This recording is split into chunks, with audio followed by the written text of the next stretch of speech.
Starting point Microsoft Excel training in Urdu. Last video में आपने इस ट्रेनिंग का एक ओवरव्यू लिया था और आज मैं आपको बताऊंगा कि माइक्रोसॉफ्ट एक्सेल वर्कबुक को कैसे स्टार्ट किया जाता है। So let's start today's video.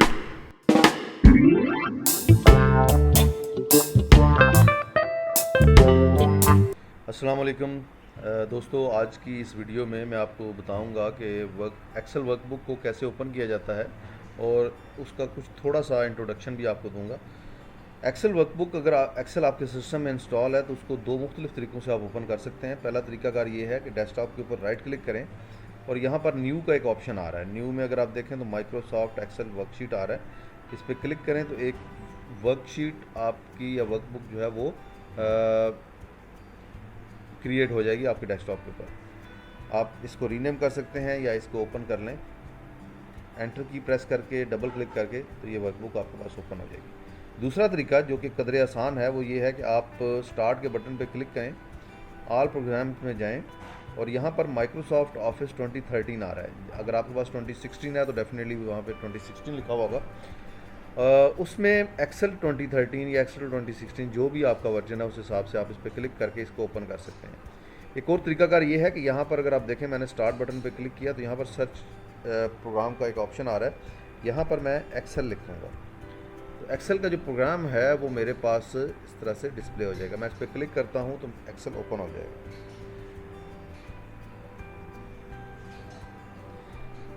अच्छा जी, एक्सेल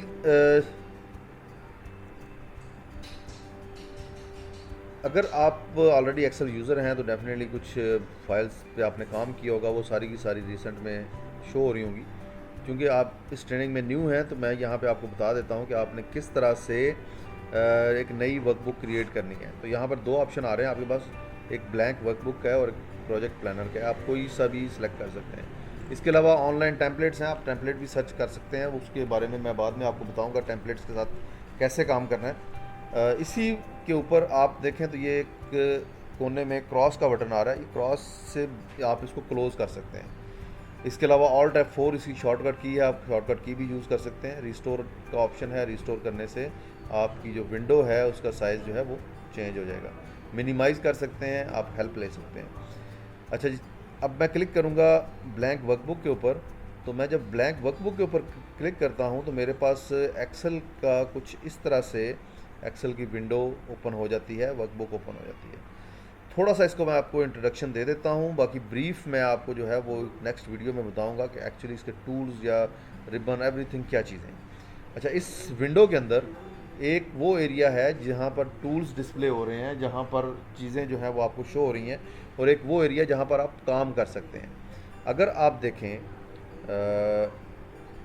मैं इसको हाईलाइट करता हूँ इसके ज़रिए।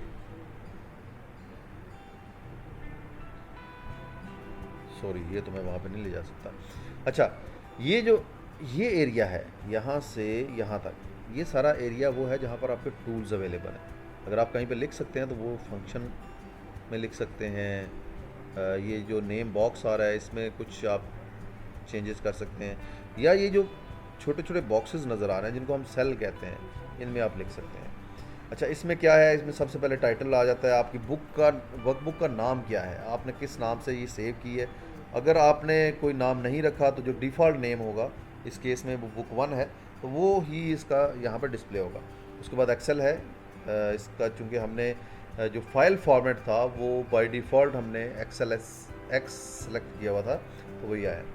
वही जो बटन्स मैंने आपको बताए थे, क्रॉस का बटन है क्लोज़ करने के लिए, रिस्टोर का बटन है, मिनिमाइज़ का बटन है, आप मिनिमाइज़ करते हैं तो ये विंडो छोटी हो जाती है, और हेल्प का बटन है। इसके साथ एक और चीज़ देखें, यहाँ पर रिबन डिस्प्ले ऑप्शन आ रहा है। अगर आप इस पर क्लिक करते हैं तो आपके पास 3 ऑप्शन आते हैं।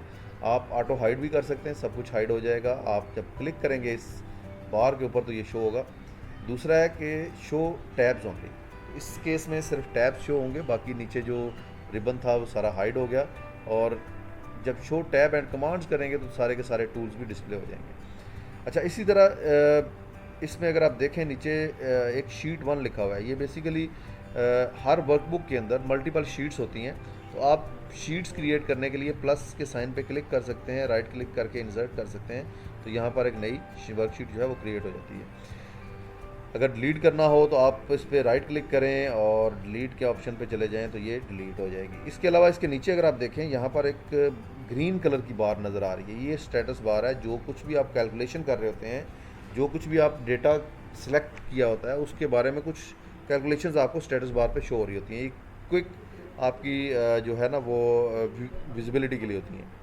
उसके अलावा 3 डिफरेंट व्यूज़ हैं एक्सेल वर्कबुक के, और उसके साथ अगर आप देखें यहाँ पर जूम का ऑप्शन है, आप इसको जूम इन या जूम आउट कर सकते हैं। वो बड़ा करके देखना चाहें, छोटा करके देखना चाहें तो आप इसको देख सकते हैं। लेकिन याद रखिएगा, जब भी आप इसको प्रिंट आउट करेंगे तो ये साइज़ आपको उतना ही नज़र आएगा जितना ये रियल में है। जूम का जो एलिमेंट है वो इसमें से ख़त्म हो जाएगा। ये 100% पे आपको शो करेगा जिस तरह से आपको ये प्रिंट आउट करके देगा। तो अगर आपने बड़े साइज़ में प्रिंट करना है तो उसका तरीकाकार हम आपको अगली वीडियोस में बताएंगे वो किस तरह से करना है। ये एक इंट्रोडक्शन था माइक्रोसॉफ्ट एक्सेल का कि किस तरह से आपने एक नई वर्कबुक क्रिएट करनी है। अगले लेसन में हम आपको सिखाएंगे कि आपने एग्जिस्टिंग वर्कबुक जो आपने ओपन की, इसको सेव किस तरह से करना है, इसकी नेमिंग किस तरह से करनी है, और जो एग्जिस्टिंग वर्कबुक है उसको कैसे आपने ओपन करना है। हमारे चैनल को सब्सक्राइब कीजिए और ये वीडियो जो है ये दूसरे दोस्तों के साथ, प्रोफेशनल्स के साथ भी शेयर कीजिए, ऐसे लोगों के साथ जिनको इस टूल को सीखने की ज़रूरत है।